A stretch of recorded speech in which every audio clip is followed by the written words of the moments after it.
2018. The candidates, the issues. Voters head to the polls in just 2 days. Now, countdown to the midterm elections with CBS 2's Marcia Kramer. Welcome to our Campaign 2018 special. CBS 2 is your place for local coverage ahead of Tuesday's midterm elections. Several races in the tri-state area are unexpectedly close. They include the U.S. Senate race in New Jersey, where incumbent Bob Menendez takes on challenger Bob Hugin. In New York, congressional seats are especially close in 2 Long Island districts. Republican Pete King is fighting against Luba Gretchen Shirley to keep his spot in the 2nd district. In the 1st district, 2-term Republican Congressman Lee Zeldin is facing off against first-time Democratic candidate Perry Gershon. And Republican Bob Stefanowski takes on Democrat Ned Lamont in the race for the governor of Connecticut. We begin tonight with the mudslinging in the New Jersey Senate race.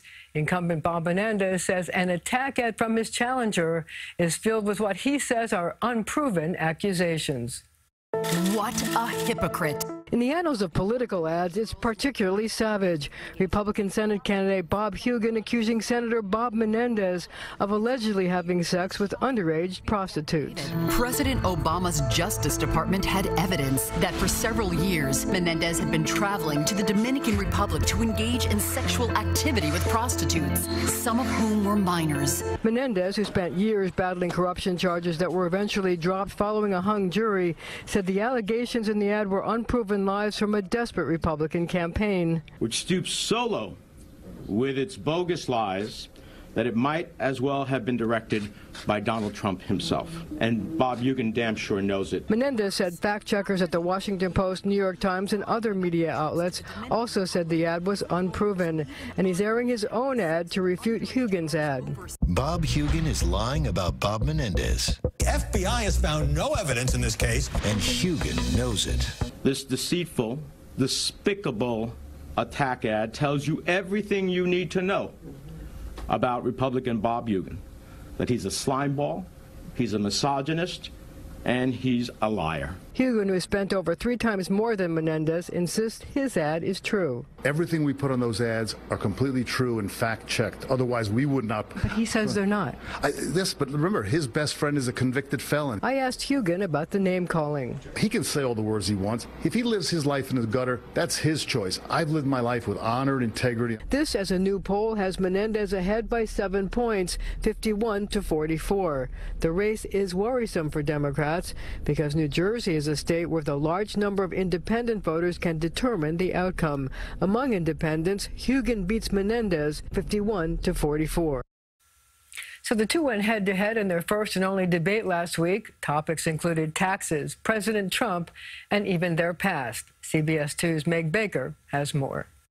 It's the first time veteran Senator Robert Menendez has had a serious challenge from an opponent. Every election's important, but this election has never mattered more. Republican Bob Hugin came out swinging. I'm running because we deserve better. Bob Menendez has failed and embarrassed us. The incumbent shot right back, criticizing the pharmaceutical executive for raising the cost of a vital cancer drug. He raised the price of the drug, not once, not twice, but 3 times. Not because he had to, but because he could. He preyed on the most vulnerable. Yes, there were some price increases, but the increase in R&D spending, research, new science for new medicines, is 5 times the level of that. Menendez's game plan to connect Hugin to President Trump, while Hugin pitched himself as an independent. I don't support the president offshore drilling. I don't support him on the failure to support our infrastructure here in New Jersey. Menendez was questioned about his corruption trial. The charges were dismissed, but the Senate Ethics Committee did say the senator broke the law. The reality is, I understand that there are people in our state who are disappointed, and I apologize to them. But I also want them to look at my totality of service. The few things the candidates agreed on: a need for immigration reform, the removal of the $10,000 cap on salt taxes, and funding for infrastructure. I, working with my colleagues, got over $500 million into the Gateway project to keep it moving. Every time you hit a pothole or your New Jersey train is canceled, your transit train is canceled, remember, Senator Menendez has been representing you in Washington for 25 years. Well, I'm joined now by Larry Levy, the Executive Dean at Hofstra University Center for Suburban Studies.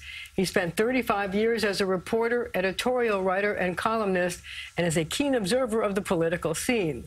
In my book, he's the grand poobah of political punditry. So, Larry, let's talk politics. Thanks, Marsha. Why is the Menendez race such a political headache for Minority Leader Chuck Schumer, and why is he bringing so many Democrats in to try to help Menendez? Well, it's a headache for the very reason you said. He has to bring in a lot of people, and he has to bring in a lot of money. And this was not a race that they had wanted to spend.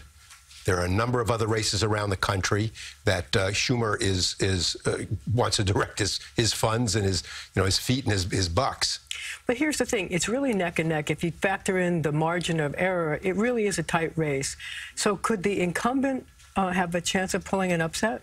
Well, the incumbent definitely has a chance to pull an upset, particularly because he's so far ahead with independent voters. And New Jersey is a state known for its independent voters, particularly its suburban independent voters. Well, actually, what I was going to point out that in New Jersey, independent voters, according to the polls, have been breaking for Hugin. Right. And the question is whether he has the big the momentum to get him over the finish line. Well, the thing about Menendez is that he's spending a lot of money down the stretch. And even though Hugin can spend almost anything he wants because he's pretty much self-financed, the Democratic Party has decided that this is not a seat that they can lose. They can't lose it because of the math, and they can't lose it basically for ego, for momentum, all those words that you throw in there when you want to get something going to take over a house. So if suburbanites have second thoughts, do they go for Hugin?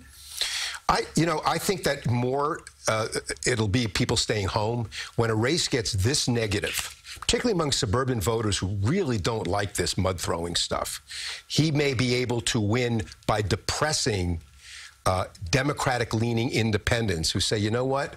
Pox on both their houses, I'm going to stay home.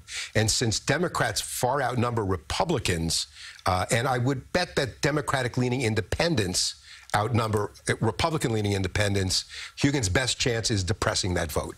Well, let me ask you this question. Menendez has been trying to step away from his past legal troubles. He was indicted and then there was a hung jury by trying to link Hugin to President Trump. Is that a strategy destined for success? In a state like New Jersey, it's probably a good strategy. I mean, all over the country, Democrats are making this race about Trump. It has become a referendum on whether you like Trump or you don't like Trump. And if it's a red state, it's going to work for you as a Republican. If it's a blue state and attacking Trump, it's probably going to work for you as well. That may be the best thing that Menendez has, to have the voters go in and say, look, I don't like where the Republican Party's going. I don't like President Trump. I want to send a message to him. I want to keep at least some kind of balance in Congress. But here's the question. You have Menendez, who obviously is trying to get away from his legal problems, right. But at the same time, Hugin says, I'm going to be the guy that's going to stand up to Trump. So does the legal problems cancel out the Trump, or does the Trump prevail?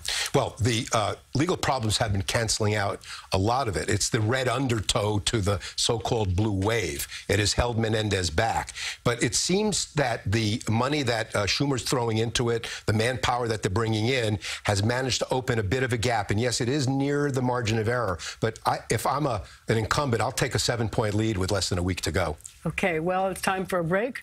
When we come back, can a former Navy helicopter pilot join the New Jersey congressional delegation as part of the pink wave?